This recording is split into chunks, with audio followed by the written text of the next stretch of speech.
ప్రస్తుతం ఏటికి ఎదురెత్తుందా? అటు 10 ఏళ్లుగా కేంద్రంలో అధికారాన్ని కోల్పోయి చాలా రాష్ట్రాల్ని చేజార్చుకొని కేవలం 1, 2, 3 రాష్ట్రాలకే అధికారాన్ని పరిమితమై చివరికి ఒక దశలో లోక్సభ ప్రతిపక్ష హోదాను కూడా కోల్పోయి ఇవాళ కాంగ్రెస్ పార్టీ పూర్వవైభవం కోసం తనలాడుతుందా అనేటువంటి చర్చ ఇవాళ అహ్మదాబాద్ కేంద్రంగా ఏఐసిసి విస్తృత సమావేశంలో వ్యూహాలు ప్రతివ్యూహాలకి కసరత్తు చేస్తుంది. జిల్లా అధ్యక్షులకి సంపూర్ణ అధికారాలు ఇవ్వాలి, క్షేత్రస్థాయిలో పార్టీని బలోపేతం చేసుకోవాలి, త్వరలో రానున్నటువంటి బీహార్ కానీ గుజరాత్ ఎన్నికల్లో కూడా తిరిగి అధికారాన్ని చేగించుకునే వైపుగా పావులు కదపాలని వ్యూహాలు రచిస్తుంది. మరోవైపు నిన్నటిదాకా సీనియర్లు జూనియర్ల మధ్య అగాధం. ఒక దశలో ఏఐసిసి అధ్యక్షుడిగా ఉన్న రాహుల్ గాంధీకి సహాయ నిరాకరణ చేసినటువంటి G20 పేరుతో ఆనాడు ఆజాద్ నేతృత్వంలో మరి సమావేశాలు నిర్వహించి అధినాయకత్వానికి సవాలు విసిరారు. ఆ తర్వాత ఆజాద్ సొంత కుంపడి పెట్టుకున్నాడు. మరోవైపున బీజేపీ ద్వయం ఎవరైతే ఉన్నారో మోడీ అమిత్ షాల ద్వయం వ్యూహాలు ప్రతివ్యూహాల ముందు కాంగ్రెస్ తట్టుకోలేకపోతుందా అనేటువంటి చర్చ కూడా తెరలేస్తుంది.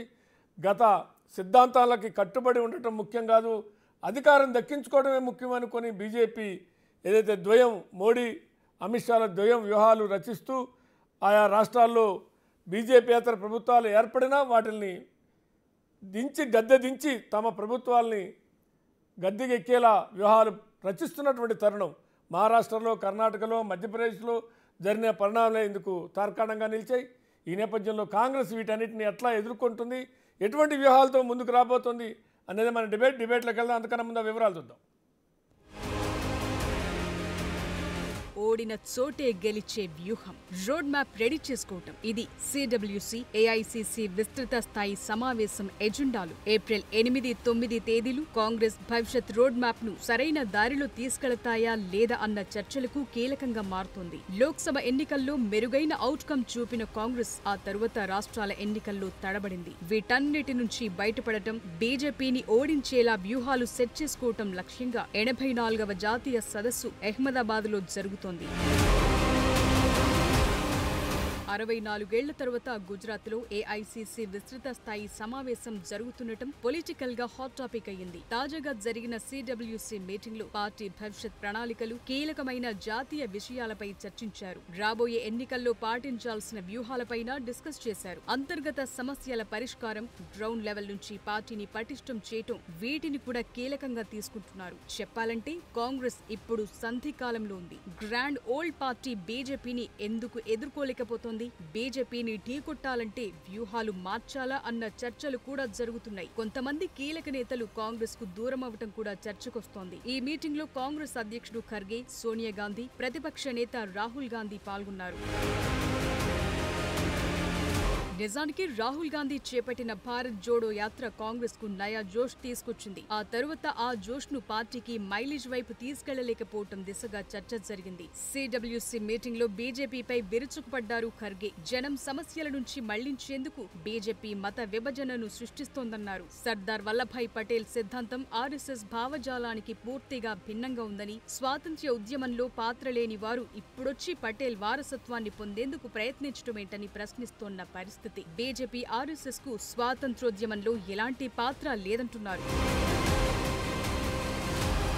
మీటింగ్ కు సిడబ్ల్యూసి సభ్యులు, ప్రత్యేక ఆహ్వానితులు, రాష్ట్ర కాంగ్రెస్ అధ్యక్షులు, కేంద్ర ఎన్నికల కమిటీ సభ్యులు, తాజా మాజీ సీఎంలు, డిప్యూటీ సీఎంలు హాజరయ్యారు. పార్టీ తిరిగి పుంజుకోవాలంటే ఏం చేయాలి? ఇదే డిబేట్ కాంగ్రెస్ లో జరుగుతోంది. అందుకు జిల్లా కమిటీలు, డీసీసీలను సీరియస్ గా తీసుకోవాలని, వారికి నిర్ణయాల్లో, అధికారాల్లో, అవకాశాల్లో ప్రాధాన్యం కల్పిస్తే గ్రౌండ్ లెవెల్ నుంచి పటిష్టమవుతుందన్న ఆలోచనతో ఉన్నారు. ఈ కమిటీలకు మరిన్ని నిర్ణయాధికారాలను ఇవ్వాలనే ప్రతిపాదన వస్తోంది. నిజానికి ఈ మీటింగ్ ను గుజరాత్ లో పెట్టడానికి చాలా కారణాలే ఉన్నాయి. గుజరాత్ అసెంబ్లీ ఎన్నికల్లో గెలిచి 30 ఏళ్లవుతోంది. 2027 గుజరాత్ ఎన్నికలకు రెడీ కావటానికి దీన్ని ఒక అవకాశంగా భావిస్తున్నారు. ఒకప్పుడు బలమైన పార్టీగా ఉన్న గుజరాత్ లో తిరిగి పట్టు సాధించడానికి చేస్తున్న ప్రయత్నాల్లో భాగంగా అహ్మదాబాద్ సమావేశం ఉపయోగపడుతుందని కాంగ్రెస్ పెద్దలంటున్నారు.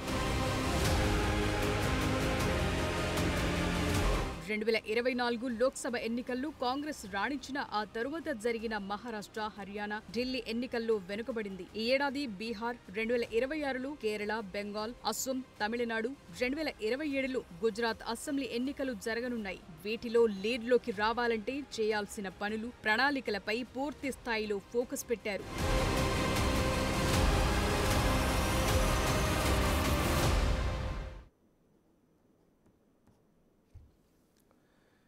ఇదే అంశంపై మనతో చర్చ